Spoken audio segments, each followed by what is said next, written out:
All right, what is going on, you guys? Welcome back to the channel. Brian here.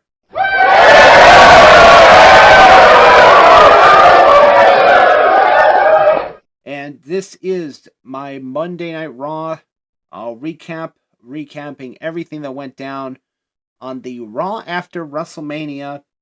Of course, WrestleMania 41 is in the books.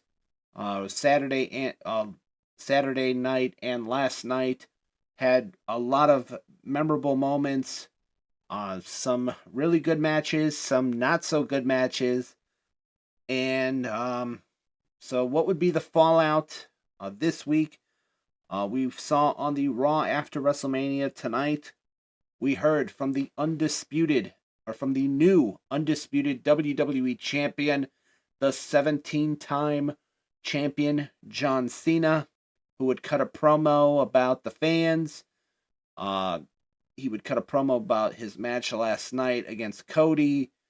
And then afterwards, Randy Orton would come up from behind and deliver an RKO to John Cena, sending a clear-cut message that, hey, you ain't going to be leaving with that belt. I'll make sure of that. And of course, with Backlash coming up on May 10th in St. Louis, probably this is going to be one of the big matches signed for that show. We have new women's tag team champions 24 hours after losing the titles to Lyra Valkyria and Becky Lynch. Liv Morgan and Raquel Rodriguez would regain their titles tonight on the Raw after WrestleMania. Afterwards, Becky Lynch would turn on Lyra Valkyria.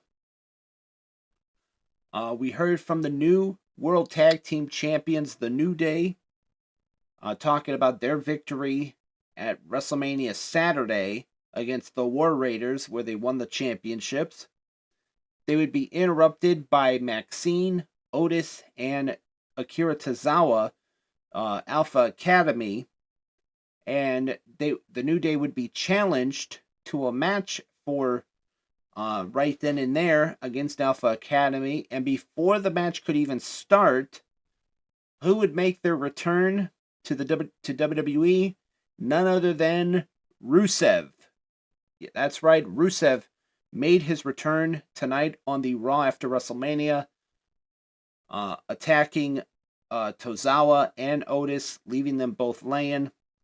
So, big return tonight. We heard from the Women's World Champion, Io Sky, talking about her victory last night at WrestleMania Sunday against Bianca Belair and Rhea Ripley. She would be interrupted by the NXT Women's Champion, Stephanie Vakir, who would challenge her to a match right then and there, which Adam Pearce made official. The matchup was really good.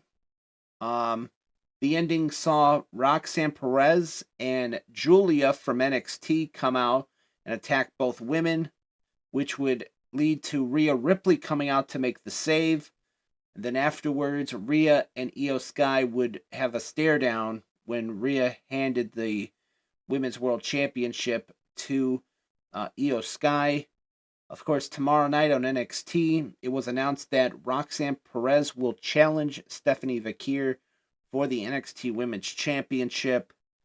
This came about because of what happened after Stand and Deliver in a photo shoot that Stephanie Vakir was doing, and Roxanne Perez interrupted.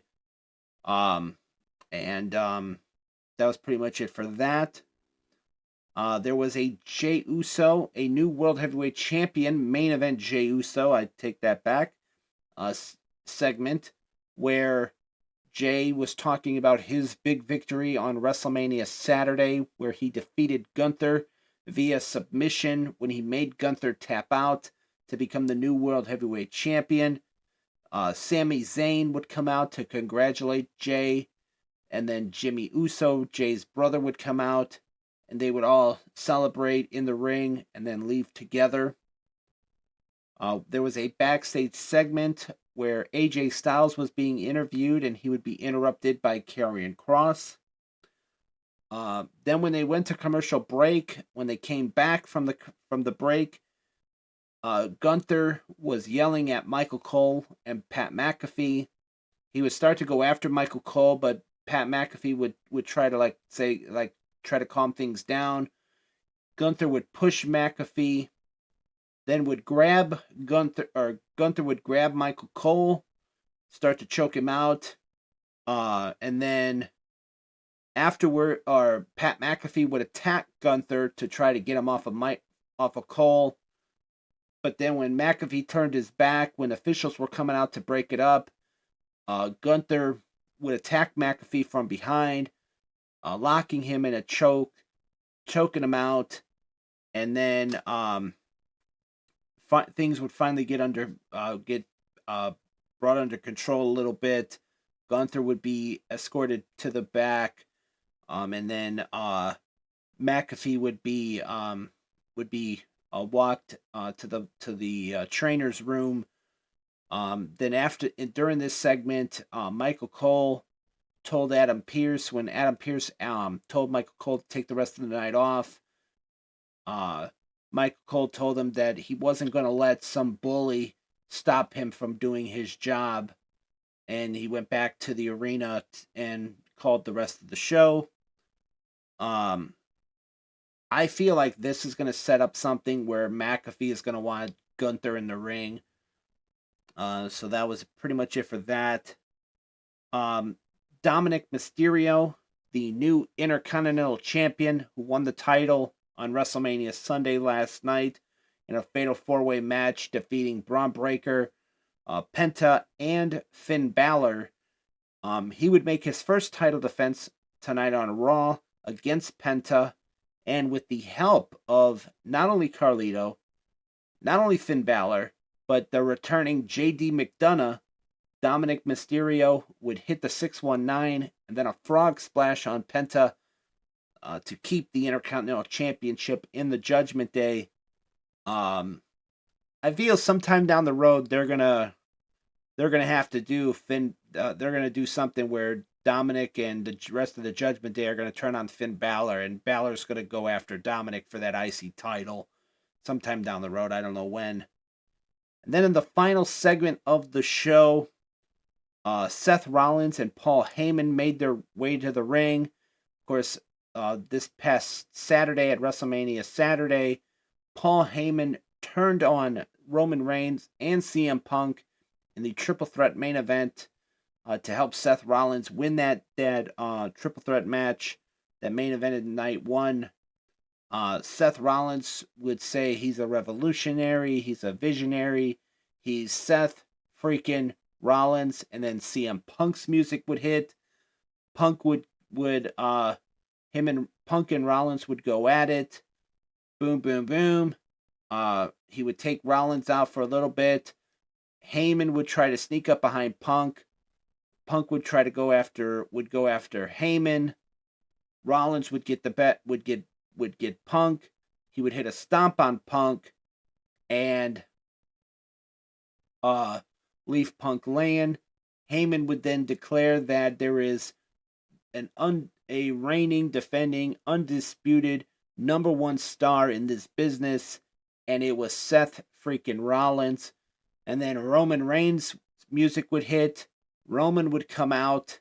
He would take out Rollins with a spear, would hit a Superman punch on Heyman, but then when he went to go hit a spear on Heyman, a hooded individual would appear and hit a spear on Roman, and here it would be revealed to be Braun Breaker, as Braun Breaker would hit a spear on Roman.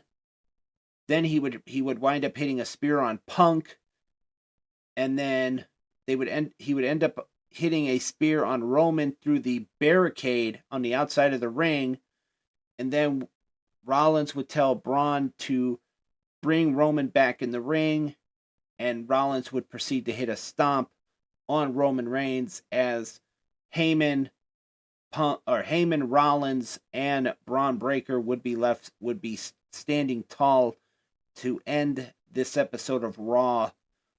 So, not much. I mean, as I was surprised with that ending segment with Braun Breaker uh, joining Rollins and Heyman. But other than that, there wasn't no newsworthy stuff. I mean, Rusev returned. We saw Becky Lynch turn heel and turn on Lyra Valkyria, as I mentioned. But there was really no other returns. I mean, yeah, Stephanie Vakir from NXT appeared, but that was about it. I mean, there was really nothing else that made this a Raw after WrestleMania that people would talk about. So, with that in mind, I mean, but overall, it was a good episode of Raw. It wasn't a bad episode, but it didn't have that oomph of it's the Raw after WrestleMania, and there was a lot of surprises and stuff, with the exception of, like I said, Rusev returning, Braun Breaker aligning with Heyman and Rollins, and that was pretty much it. So, with that in mind, this wraps up this video. This has been my Monday Night Raw recap.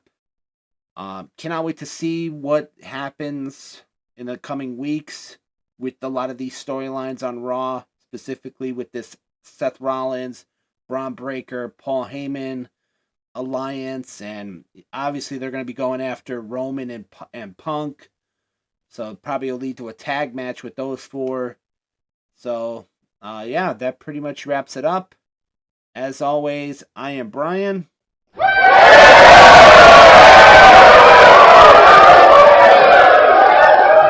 And I will see you next time.